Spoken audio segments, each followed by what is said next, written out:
আলামিনের কাছে সাহায্য প্রার্থনা করছে। আল্লাহ রাব্বুল আলামিন যেন তাদের শহীদের মর্যাদা দিয়ে জান্নাতুল ফেরদাউস নসিব করেন, আল্লাহুম্মা আমিন। সম্মানিত উপস্থিতি, অত্র ইউনিয়নের সুনন্দন সচিব সাহেব উপস্থিত আছেন। আমরা আসছি বৈষম্য বিরোধী ছাত্র আন্দোলনের পক্ষ থেকে। আপনারা সকলে অবগত আছেন, দীর্ঘ 17, 16 বা 15 যাই বলি, এই 15 বছর যাবৎ এদেশে একটি স্বৈরাচারী সরকার হোক, এদেশে একটি ফেসিবাদ হোক, এদেশে একটি অগণতান্ত্রিক সরকার ছিল। এদেশে একটা অগণতান্ত্রিক সরকার ছিল, মানে ভিন্ন দলের লোক থাকতে পারি আমরা, এক একজন এক এক দল করবে, এটাই স্বাভাবিক। কিন্তু কালোকে কালো বলা, সাদাকে সাদা বলার হিম্মত আমাদের রাখা দরকার। এবং আপনারা যারা আসছেন জনপ্রতিনিধি, আপনারা যেই দলের ব্যানারেই নির্বাচন করেন না কেন, এখন আপনারা হচ্ছে জনগণের প্রতিনিধি। সচিব সাহেব আছেন, উনি জনগণের প্রতিনিধি হিসেবে আসছেন। উনি কোনো দলের লোক না, উনি কোনো বাহিরে গিয়া যাই করেন না করেন, উনি সবার। তো আমরা বলতে চাই, এদেশে স্বাধীনতার পরে অনেক স্বৈরাচারের উত্থান পতন হয়েছে। স্বাধীনতার পরে এর সাথে স্বৈরাচার হয়েছে, কিন্তু হাজারের অধিক লাশ ফালতে হয় নাই, এত রক্ত লাগে নাই। এদেশে বেগম জিয়া স্বৈরাচার হয়েছে, বিএনপির নেত্রী। এদেশে আওয়ামী লীগ স্বৈরাচার হয়েছে, কিন্তু এবারের মতো এত বড় স্বৈরাচার এদেশে আর কোনো হয় নাই। এদেশে স্বাধীনতার পরে স্বৈরাচার হয়েছে, লেজ ঘুরায় পালাইতে হয় না এই দেশ থেকে, কিন্তু এরকম পরিণতি হয়েছে যা আপনার এবং আমাদের জন্য শিক্ষা নেওয়া প্রয়োজন। যে দুপুরের খাবারটা পর্যন্ত খাইতে পারে নাই, দুপুরের খাবারটা টেবিলে রেডি, তাকে পালাতে হয়েছে, ইন্ডিয়াতে পালাতে হয়েছে। আজ 10 থেকে 15 দিন হলো দেশ ছেড়ে গেছে। কোনো দেশ তাকে ভিসা দিতেছে না, কোনো দেশ দিতেছে না। ইন্ডিয়া তাকে বের করে দিতে পারতেছে না। শুধু ইন্ডিয়া বারবার চাপ প্রয়োগ করতেছে, ইন্ডিয়া থেকে তাড়াতাড়ি বের হয়ে যেতে হবে, কোনো দেশ ভিসা দেয় না। তার জন্য আমাদের কিন্তু একটা শিক্ষা আছে। আমরা জনগণের ভোটে, প্রত্যক্ষ ভোটেই হোক, পরোক্ষ ভোটেই হোক, যেভাবেই হোক, হ্যাঁ, এখানে যারা আসছেন তাদের বিরুদ্ধে আমাদের কথা না।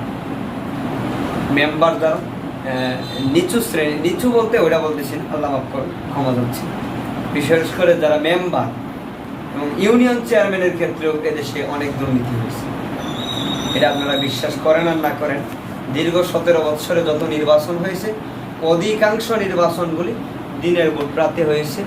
একজনের ভোট আরেকজন দিয়েছে, মৃত ব্যক্তির ভোট কাস্টিং করা হয়েছে, যে বিদেশ ছিল তার ভোট কাস্টিং করা হয়েছে। এটা আপনি বিশ্বাস করেন আর না করেন, এটা সত্য, এটা স্বাভাবিক হয়েছে। কেউ আগে কথা বলতে পারে না, এমন স্বৈরাচারের পতনে কেউ আর কথা বলতে দ্বিধাবোধ করতেছে না। এদেশে জাতিসংঘের প্রাথমিক তদন্তেই 650 জনের লাশ শনাক্ত হয়েছে। এই তদন্ত আবার হায়ার কমিটি আসছে, আরো উচ্চপদস্থ কমিটি বাংলাদেশে আসছে, তারা তদন্ত করতেছে। আমাদের বিশ্বাস তা হাজারের উপরে যাবে। যারা মারা গেছে তারা তো আপনার আমার পরিবারের একজন সদস্য ছিল, তারা তো এই দেশের সরকারের নাগরিক ছিল, এদেশের সরকারের সম্পদ ছিল। কেন তাদেরকে হত্যা করা হয়? এদেশ তো গণতান্ত্রিক দেশ, এদেশ গণতান্ত্রিক দেশ। এখানে কিছু কথা বলতেই হচ্ছে, যেহেতু ইউনিয়ন পরিষদ, যেই সরকারি আসুক তার একটা আধিপত্য এই জায়গায় থাকে। যেই দলই আসুক, বা এইদিকে এসে পড়ে রাজনৈতিক কার্যালয়ের কিছু মত, কিছু যেই সরকারি আসুক তাদের একটা প্রভাব প্রতিপত্তি থাকে। আমরা বলতে চাই, এই দেশে কিন্তু কোনো রাজনৈতিক সরকার নেই। আপনারা আমাদেরই লোক, আমরা আপনাদেরই লোক। আমরা যারা আসছি কেউ বাইরে থেকে আসে নাই, সবাই পাঠা বাঙ্গাল। এনে অনেকেই আহত আছে, অনেকেই ত্যাগ করেছে। কি জন্য? এই যে অনেকেই বলে না যে বঙ্গবন্ধুর সোনার বাংলা, বঙ্গবন্ধু হ্যাঁ চিন্তা করছিল যে একটা সোনার বাংলাদেশ হোক, কিন্তু সোনার বাংলাদেশ করতে হলে আগে সোনার মানুষ দরকার। এরা হচ্ছে সোনার বাংলা। আমরা চাই এদেশে যেন আর কোনো স্বৈরাচারের উত্থান না হয়। যেহেতু একটা ইউনিয়ন পরিষদ, এখানে নির্বাচন করে এনে আসার জন্য একটা প্রতিযোগিতার মঞ্চ, এটা একটা প্রতিযোগী চেয়ার। সবাই বসতে চায়, কিন্তু কেউ এমনিতেই বসতে পারে না। দীর্ঘ 17 বছরে যা হয়েছে তা কলঙ্কজনক। এই চেয়ারকে কলঙ্কিত করা হয়েছে। এই চেয়ারে অনেকেই ঘুরে আসতে পারে না, অনেকে ঘুরে আসছে, এটা আমরা বাদ দিলাম। কিন্তু আপনাদের কাছে আমরা যে মেসেজটুকু নিয়ে আসছি, এই দেশে অনেক বড় বড় আন্দোলন হয়েছে, কিন্তু এই স্বৈরাচারের পতন হয়নি। এই দেশে 57 জন সেনা সদস্যকে হত্যা করা হয়েছে একটা বিডিআর বিদ্রোহের মধ্যে, এটার কোনো বিচার হয় না। এদেশে অনেক বড় বড় ভিন্ন মতের মানুষদেরকে গুম করা হয়েছে, কোনো বিচার হয় না। এদেশে সরকারি সম্পত্তিকে অপব্যবহার করা হয়েছে দলীয় পরিচয়ে। আপনারা মেম্বার, আপনারা প্রত্যক্ষ সাক্ষী। আপনি জনগণের ভোটে মেম্বার হয়েছেন, আপনি যদি 200 কার্ড পান, দলীয় পরিচয়ে 500 কার্ড নিয়ে যাইতো। তা হয়েছে না? হয়েছে। কিন্তু এগুলি বন্ধ করতে হবে এখন। আমরা বৈষম্য বিরোধী ছাত্র আন্দোলন, প্রত্যেকটা মানুষই কোনো না কোনো রাজনৈতিক দলের সাথে জড়িত থাকতে পারে, জড়িত না থাকলেও সমর্থন করে। কিন্তু আমি এবং আমরা এই মেসেজটুকু দিতে চাই, এই দেশে কোনো রাজনৈতিক সরকার কিন্তু আপাতত নাই। বিদায় আপনারা কারো কাছে জিম্মি হবেন না। এদেশে ইউনিয়ন পরিষদের চেয়ারম্যান থাকবে না, এটা সরকার বুঝবে। এটা নিয়ে যদি একটা কল্পনা শুরু হচ্ছে। গতকালকে একটা প্রজ্ঞাপন অলরেডি জারি হয়েছে, আপনি জানেন কি জানি না। ইউনিয়ন পরিষদ চেয়ারম্যান, উপজেলা পরিষদ চেয়ারম্যান এবং পৌরসভার মেয়র, এগুলি বাতিল হওয়ার সম্ভাবনা আছে। তো ওই বিষয়ে আমাদের কথা না, এটা সরকার বুঝবে, রাষ্ট্র বুঝবে। কিন্তু আপনারা বাতিল হচ্ছেন। সচিব সাহেব সরকারের আমলা, উনি কোনো ভোটে আসে নাই, ওনার যোগ্যতায় আসছে, ওনার চেয়ার পরিবর্তন হবে না। আমি বলবো আপনি পেশাদারিত্বের সাথে আপনার দায়িত্ব পালন করবেন। কোনো রাজনৈতিক পরিচয়ে এনে কেউ থাকুক আর না থাকুক, আপনি থাকবেন। এনে কোনো রাজনৈতিক পরিচয়ে যেন কোনো বৈষম্যের শিকার যেন কেউ না হয়। যার কার্ড জয়টা প্রাপ্য ওইটাই যেন পায়, যেই ব্যক্তি কার্ড পাওয়ার যোগ্য সেই ব্যক্তি যেন কার্ড পায়, এটা আমরা নিশ্চিত করব। বলতেছিলাম যে এদেশে অনেক বড় বড় দুর্ঘটনা ঘটছে, এই স্বৈরাচারের পতন কিন্তু হয় নাই। এদেশে বিএনপি আন্দোলন করছে, সরকার পতন হয় নাই। হেফাজত ইসলাম রাজনৈতিক সংগঠন হিসেবে বিশাল আন্দোলন করছে, হাজারো মানুষকে গুলি করে মারছে, মারার পরে বলছে এগুলি রক্ত মাহায়া শুয়ান গড়াগড়ি করছে। নির্লজ্জ একটা সরকার ছিল এদেশে, তার পতন হয়েছে, লেজ গুড়ায় পালাইছে। আমরা বলতে চাই, আপনাদের প্রতি অনুরোধ করতে চাই, এই দেশে আর কোনো রাজনৈতিক দল ক্ষমতায় নেই। আপনারা নিরপেক্ষভাবে কাজ করেন। জনগণ আপনাদেরকে ভোট দিয়ে পাঠাইছে কেন? জনগণের পাশে আপনারা থাকবেন, জনগণের পাশে থাকবেন। যে কোনো সেবার ক্ষেত্রে ইউনিয়ন পরিষদ আমাদের কাজে লাগে, সচিব সাহেবের কাজে লাগে, চেয়ারম্যান সাহেবের কাজে লাগে। বন্ধ করে দিন। আমরা চাই আপনারা আপনাদের জায়গায় যেন বৈষম্য দূর হয়। এদেশে প্রত্যেকটা সেক্টরকে কলঙ্কিত করে রয়েছে। আমরা ওসির সাথে বসতেছি, ডিসির সাথেও বসছি। আমরা সৈয়দ নজরুল ইসলাম মেডিকেল কলেজের স্টাফ আছে, প্রধান জেলা হেলালুদ্দিন, সহকারী প্রধান এই যে এই জায়গায় বাড়ি আসমিতা, নজরুল ইসলাম মেডিকেলের নাসিরুজ্জামান সেলিম, আমরা ওনাদেরকে নিয়ে বসছি অডিটোরিয়ামে, কলেজের প্রিন্সিপালদেরকে নিয়ে বসছি। আমরা বিভিন্ন জায়গায় আমরা যাচ্ছি, ওসির সাথে বসছি, একটু করে আমরা ফাঁড়িতেও বসবো। তো আমরা সব জায়গায় যাচ্ছি, কারণ হচ্ছে এদেশের কোনো রাজনৈতিক দল যেটা পারে নাই, এটা ছাত্র সমাজ পারছে। একটু আগেও বলছিলাম যে একজন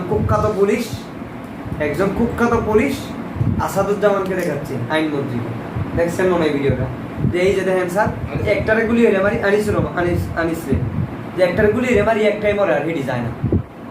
তার মানে এনে শিক্ষা আছে, এদেশের মানুষ রক্ত দিতে জানতে শিখে গেছে, আর ভয় করে না। এত শত শত মানুষকে হত্যা করা হয়েছে, কোনো ছাত্র সমাজ ঘরে বসে থাকতে পারে না। এমনকি আপনারা ছাত্র, আপনাদের সন্তান যারা বাইরে পড়ে তাদেরকেও ঘরে রাখতে পারেন না, ফোন দিয়ে রাখতে পারে নাই। এমনকি আমরাও ঘরে থাকতে পারি নাই। দিনের বেলায় আন্দোলন করছি, রাতের বেলায় মানুষের ঘরে চুরের মতো লুকায় গেছি, অনেকেই ছিল। আমাদের কি অপরাধ ছিল? আমরা তো পরিচয় ছিল ছাত্র। রাস্তাঘাটে সাধারণ মানুষদেরকে গ্রেপ্তার করছে না বিগত 15 দিনে। কাদেরকে গ্রেপ্তার করছে আপনারা জানেন? ছাত্র পরিচয় দিলেই গ্রেপ্তার করছে, বাসায় ছাত্র দেখলেই গ্রেপ্তার করছে। সাধারণ মানুষ, খেটে খাওয়া মানুষ গ্রেপ্তার করে না। তাহলে ছাত্রদেরকে কেন এই প্রশাসন, আমলা, জনপ্রতিনিধিদের বিপক্ষে কেন দাঁড় করানো? আমরা আপনাদের শত্রু না, আপনারা আমাদের শত্রু না। আপনাদের পরিবারের সদস্য আমরা আপনাদের সবাই একটা পরিবার। এই ইউনিয়নটা আমাদের ইউনিয়ন, আপনাদের ইউনিয়ন।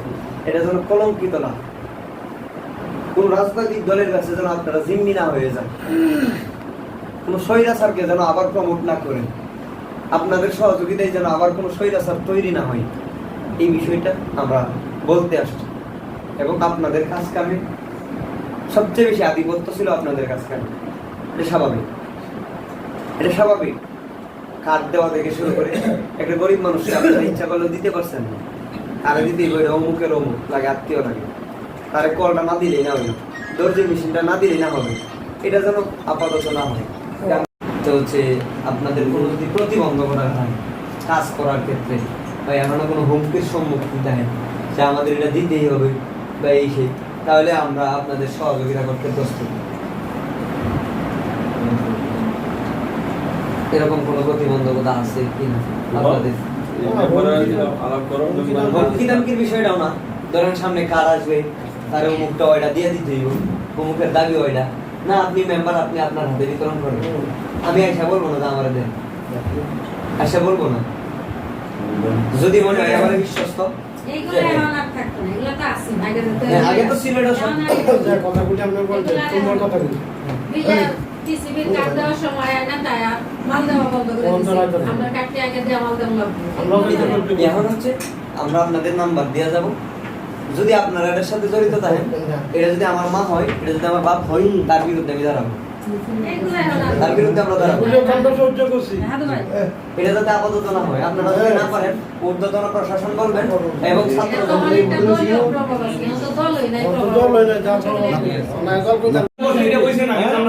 আগে যাও যে মাস্টি কিভাবে কাজ করে দেশের উন্নয়ন করা যায়, দুর্নীতি বন্ধ করা যায়, এ ব্যাপারে আলোচনা করে না। আপনারা কাজের ক্ষেত্রে যে সমস্যা হইতেছে এই ক্ষেত্রে আমাদেরও শেয়ার করবেন, আপনাদের পাশে আমরাও থাকবো। মাইকিংটা করার সময় ছেলেরা সহিদারিত্ব করছে না, যে ঝামেলা দিয়ে অনেকে জানতে পারেন আমার একটা কিন্তু আমি কিন্তু এর কোন দলে আর পক্ষ থেকে আসিনি, ভুল বলে আমরা ভুল মানবেন না, এরকম করা যাবে না। আমাদের ইউনিয়নে একটা ওয়ার্ডের প্রতিনিধি আমি, আমার কাছে এরা দুঃখ সব এরা আমার উপরে দিছে, এগুলো আমার বলতে হবে। পিছন দিকে সবাই নিয়ে একটা সবাই একসাথে আমরা চাই আমার কথাগুলো তোমরা রেকর্ড করে কথা রেকর্ড করার দরকার নেই, একটা ছবি তোলেন প্রথমে আল্লাহর সামনে সাক্ষ্য দিন। তো আপনি আমি যাই করতেছি বাঁচার কোনো সুযোগ নেই, তাই আসুন জবাবদিহিতার অনুভূতি নিয়ে আমরা আপনাদের দায়িত্বগুলি পালন করবেন, আমরা আমাদের জায়গা থেকে আপনাদের সহযোগিতা করব। আপনাদের মূল্যবান সময় আমাদের কষ্ট করে দিয়েছেন, সচিব সাহেব সহ সবার প্রতি কৃতজ্ঞতা প্রকাশ করছি। আমরা একথা ধীরচিত্তে আবার বলতেছি, কোনো অন্যায়, কোনো দুর্নীতি, কোনো সুদ ঘুষ সমাজে আমাদের জায়গা থেকে আমরা এলাও করবো না, আমাদের সাধ্য অনুযায়ী। সবারই একটা সীমা আছে, আমরা ইচ্ছা করলে যে সব পারবো তা না, তবে কিছু করা সম্ভব।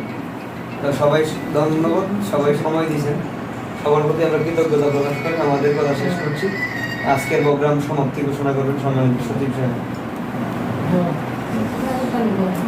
দীর্ঘক্ষণ আলোচনা হয়েছে নাকি?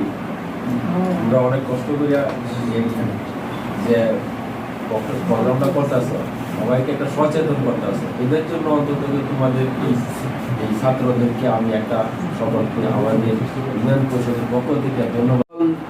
শুধু খালি পাঠটা হবে না, আমার মনে হয় সবাইকে এই মেসেজটা দিতে হবে নাকি, যে তোমরা যে একটা প্রচারণা চালাইছো যে সকল কিছুর মাধ্যমে যাতে